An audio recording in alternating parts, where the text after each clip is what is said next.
Assalamualaikum warahmatullahi wabarakatuh. Perkenalkan, nama saya Ade Setiawan dengan nomor induk mahasiswa 200221061 dari Prodi Ilmu Pemerintahan Fakultas Ilmu Sosial dan Politik. Di sini saya akan menjelaskan bab 9 filsafat kekuasaan dari mata kuliah Kepemimpinan dengan dosen pengampu Bapak Dr. Andes Haji Priyatna Sudarna. Filsafat kekuasaan adalah kesempatan seseorang atau sekelompok orang untuk menyadarkan masyarakat akan kemauan-kemauannya sendiri dengan sekaligus menerapkannya terhadap tindakan-tindakan perlawanan dari orang-orang atau golongan-golongan tertentu. Kekuasaan senantiasa ada di dalam setiap masyarakat, bersahaja besar atau rumit susunannya.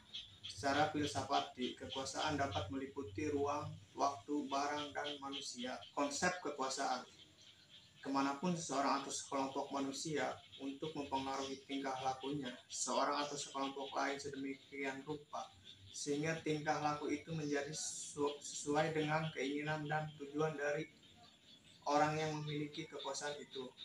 Keseluruhan dari kemanapun hubungan-hubungan dan proses-proses yang menghasilkan ketaatan dari pihak lain untuk tujuan-tujuan yang ditetapkan oleh pemegang kekuasaan. Pada dasarnya, kekuasaan ditujukan pada diri manusia, utamanya kekuasaan pemerintahan dalam negara. Sumber kekuasaan: kekuasaan yang sah, peroleh kekuasaan melalui pengangkatan undang-undang, SK, dan lain-lain. Kekuatan paksaan: perolehan kekuasaan melalui cara kekerasan, perebutan atau perampasan bersenjata. Kekuatan ahli: perolehan kekuasaan berdasarkan keahlian seseorang. Kekuatan hormat: perolehan kekuasaan melalui daya tarik seorang, fisik, dan lain-lain. Bentuk kekuasaan: pengaruh kemanapun untuk mempengaruhi orang lain agar mengubah sikap dan perilakunya secara sukarela. Bujukan: kemanapun meyakinkan orang lain dengan argumentasi untuk melakukan sesuatu. Manipulasi: penggunaan pengaruh, dalam hal ini yang dipengaruhi tidak menyadari tingkah lakunya mematuhi pemegang kekuasaan. Paksaan: peragaan kekuasaan, ancaman paksaan yang dilakukan seseorang atau sekelompok terhadap pihak lain agar bersikap dan berperilaku sesuai dengan kehendak pemilik kekuasaan.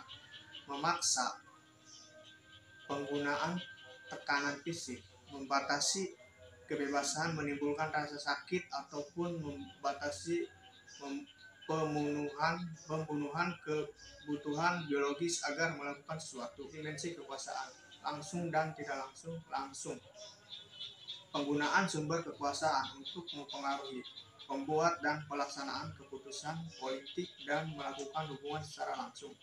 Tidak langsung: penggunaan sumber kekuasaan untuk mempengaruhi, pembuat dan pelaksanaan keputusan politik melalui perantara pihak lain. Sensus dan paksaan: paksaan cenderung memandang politik sebagai perjuangan, pertentangan, dominasi, dan konflik kewenangan. Kekuasaan negara dalam menguasai masyarakat memiliki otoritas dan kewenangan. Otoritas dalam arti hak untuk memiliki legitimasi kekuasaan. Kewenangan dalam arti hak untuk ditaati. Perbedaan kekuasaan dan kewenangan: kekuasaan tidak selalu berupa kewenangan, memiliki keabsahan, tidak selalu memiliki keabsahan. Kewenangan: hak moral untuk membuat dan melaksanakan keputusan politik dalam sebuah negara atau pemerintahan.